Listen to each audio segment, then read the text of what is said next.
La rôdeuse de la mer et du feu. Livre premier. La rôdeuse. Prologue.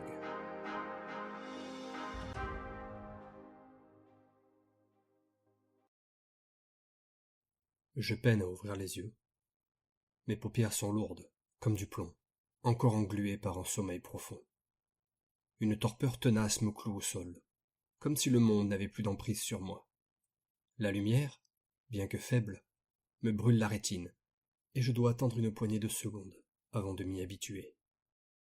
Je me trouve dans un couloir lugubre, où l'atmosphère froide et mordante semble figée depuis des siècles. Éclairé de part et d'autre par des torches accrochées au mur, il s'étire devant moi, à perte de vue. Dans mon dos, par contre, les lueurs des flambeaux meurent, à quelques mètres seulement, et le corridor se noie dans une obscurité qui me terrifie, telle une mâchoire béante d'ombre. Les parois chuintent d'une eau trouble, exhalant une puanteur de moisi qui m'agresse les sens. Des stalactites gouttes, et le bruit des perles qui se fracassent sur les pavés antiques que je foule résonne comme l'horloge du temps, annonçant ma fin toute proche. D'ailleurs, face à moi, la silhouette menaçante du corbeau faucheur me rappelle, avec un frisson glacial, pourquoi je me tiens ici, comme entre deux mondes. Ses plumes sont aussi noires que la nuit, et son regard perçant lui d'une intelligence sinistre. Il penche la tête sur le côté, me scrutant avec une impatience non dissimulée. Mes sourcils se froncent, perplexe face à l'attente de l'oiseau. Soudain, une révélation effroyable me frappe, et je porte mes mains tremblantes à mon ventre. Rien. Je me risque à y poser les yeux. Ma cape est déchirée, et mon gilet de cuir arbore une énorme tache de sang, preuve qu'un coup violent m'a bien touché. Cependant, ma chair ne semble pas être atteinte. Je ne ressens pas non plus de douleur, mais le souvenir de m'être fait trancher me revient, comme une lame cinglante. Donc, je suis mort? Par tous les divins. Alors est-ce vraiment cela le trépas? Je pensais que tout n'était que conte de grand-mère. Partin. Ça veut dire qu'elle m'attend au bout du couloir? Non, non, ce n'est pas possible. Me sortant de mes réflexions, une brusque bourrasque surgit des ténèbres et me balaie le visage. L'ombre des torchères sur les pierres vitreuses vacille dangereusement. Je relève la tête vers le volatile noir qui sautille et s'éloigne en me jetant à nouveau un regard empressé par-dessus son épaule. Un courant d'air gémit à mes oreilles et m'arrache une grimace. Les lumières chancellent une fois de plus autour de moi et me lancent une invitation à suivre l'oiseau. Invitation que j'accepte, poussé par un instinct qui me hurle de m'écarter au plus vite des ténèbres et du froid polaire qui en surgit. À mesure que je les franchis, les torches et leurs éclats dansants et grotesques sont avalés derrière moi par l'obscurité oppressante. Elles s'éteignent, comme de simples bougies d'anniversaire soufflées par un enfant. Alors que mes jambes me portent d'un pas décidé, je me remémore les derniers instants de ma vie. J'ai rendu l'âme au fond d'une ruelle, seul, comme la charogne que j'étais devenu. Le destin n'a pas été généreux avec moi. Ancien soldat, j'ai survécu à une immense bataille, et, comme récompense, je fus trahi par ceux-là même qui m'ont envoyé au front. Ayant tout perdu, j'ai alors succombé à la facilité et j'ai embrassé la carrière de truand et de trafiquant d'artefacts. Mais il semblerait que cela ne m'a pas réussi non plus, car le mercenaire, réputé incorruptible, Jonas le double croc, s'est mis à me traquer il y a peu. Et ce soir, eh bien, il m'a trouvé, et terrassé, avec une aisance déconcertante. Bon, soyons francs aussi, ce n'est pas moi qui l'aurais battu de toute façon. Je me suis trop vautré dans la luxure. J'avais bien encore quelques souvenirs et quelques réflexes de mon vécu de militaire, mais contre un adversaire de cette trempe, il m'aurait fallu beaucoup plus que des réflexes et des souvenirs pour tenter de lui faire mordre la poussière. Un croissement rauque et un énième souffle de vent gelé me ramènent à la dure réalité. Enfin, si on pouvait qualifier cette coursive hors du temps comme étant une réalité. Je me remets à suivre le corbeau faucheur. Après plusieurs minutes de marche, qui me semblent interminables, je finis par apercevoir une grande ouverture ceinte de colonnes de pierre. Dans ces dernières sont creusées une dizaine de niches où brûlent des flambeaux rougeoyants et crépitants. Sur le porche, des runes y sont gravées. Je suis bien incapable de les déchiffrer, mais je sais tout de même ce qu'elles doivent signifier. La porte des jugements. Décidément, Grand-mère avait raison sur toute la ligne. Je carre la mâchoire, mais continue d'avancer, d'un pas ferme. Étrangement, je ne ressens ni appréhension, ni peur. Après tout, murmurai-je pour moi-même, je me suis fait tuer. Que peut-il m'arriver de pire? L'oiseau d'ébène se retourne en sautillant vers l'arrière pour ne pas s'arrêter, et me dit de sa voix nasillarde. Il existe 1001 tourments plus cruels que la mort, puiné. Puis, il refait aussitôt volte-face, sans me permettre de lui répondre, et décolle en laissant derrière lui une longue plume noire qui tombe lentement sur les dalles, portée par un souffle de vent froid. Le corbeau faucheur a franchi le porche. Je le traverse à mon tour et pénètre dans une caverne aux proportions tout bonnement titanesques. Une ville entière pourrait tenir ici, et la voûte est si vertigineuse que plusieurs clochers pourraient être empilés sans jamais l'atteindre. Au centre de cette salle, un grand cercle de brasero bleutés à la clarté surnaturelle éclaire un immense réseau de fils qui luit et scintille de mille feux. Disposé comme une gigantesque toile d'araignée, plus vaste qu'un lac, il surplombe un abîme sans fond. Le puits des âmes. Il se déploie devant moi comme un rêve éveillé, un gouffre d'une beauté sinistre et éthérée. Ses brins délicats flottent et vibrent dans l'air, tels des fils de soie illuminés par la lueur lunaire des flambeaux qui l'entourent. L'immense abysse en dessous absorbe cette lumière et plonge dans une obscurité mystérieuse qui semble respirer et se mouvoir en harmonie avec le crépitement léger des flammes. Le silence est enchanté, ponctué seulement par le murmure des filins, suspendus entre la vie et l'oubli. « Te voici enfin !» Une voix, incroyablement profonde, résonne au-dessus de ma tête, grondante et terrifiante, et brise en mille morceaux cet instant de quiétude qui avait été le mien. J'ai l'impression que les murs tremblent. Un étau glacial m'en serre tout à coup la poitrine, et mon cœur rate un battement. Une ombre monumentale s'extrait des ténèbres, glissant silencieusement comme une brume noire, et se pose devant moi. Son apparition engloutit toute la lumière, plongeant la caverne dans une obscurité si dense que le temps semble s'y figer.